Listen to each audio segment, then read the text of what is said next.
The moment someone tries to discuss evergreenness, eternal youth or lasting life, it brings up notions of divinity that interfere with the conversation, because people think that to be eternally young is to be like a deity, when the two experiences or the two ideas may be quite different, actually. There are aspects of divinity that are different from what extended life would be like for a human or for a long-lived organism like a tree.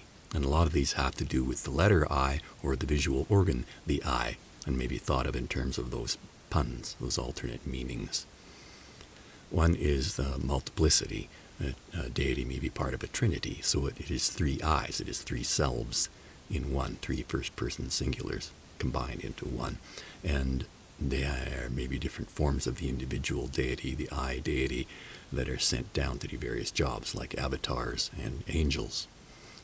This could be shared actually in organic form. If you have a cutting from a plant and you grow another plant that's a twin of that plant, it can exist in a couple places at once, in the DNA sense at least.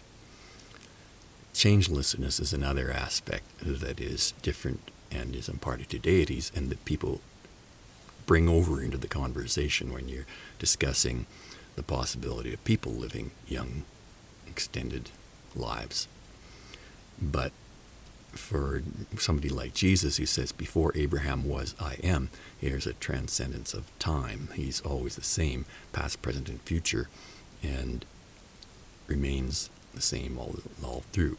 Whereas with people, youth would be more like a continued series of changes, a constant renewal, which is truly evergreen in that sense. So when you have this attempt to be young, other meanings come into it that confuse the conversation, having to do with certainty, or truth, whether you can know something for certain or not, and omniscience, being all-seeing or all-knowing. This came about because of the connection between the tree of life and the tree of knowledge and good and evil. In the 15th and 16th centuries, when people started adopting Christianity and tacking it onto the pagan tradition of bringing evergreen into your home during the darkest time of the winter, they put apples on coniferous trees, which of course don't usually produce apples. And they made this into a way of introducing stories about Adam and Eve.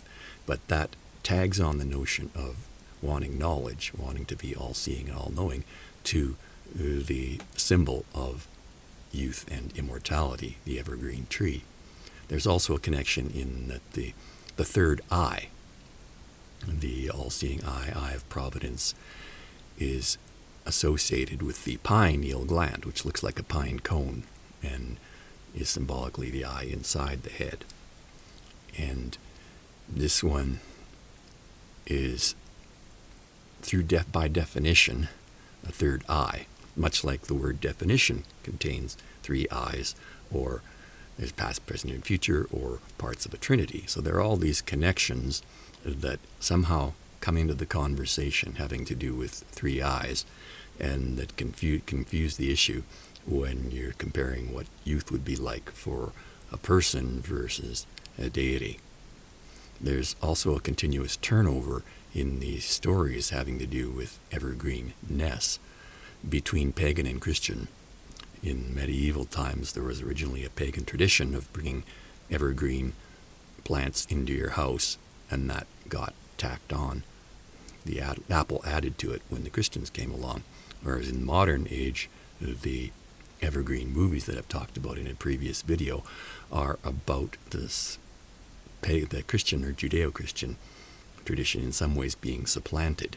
In the Esther Bible narrative, there are people from Israel, a woman taking the place of a powerful woman in Babylon, and a man taking the place of a powerful man. The Jews are moving up and finding positions of power in the empire that conquered them, but it's woman replacing woman and man replacing man. Whereas in the modern evergreen movies, it's about a man's fortunes falling as a woman's fortunes rise.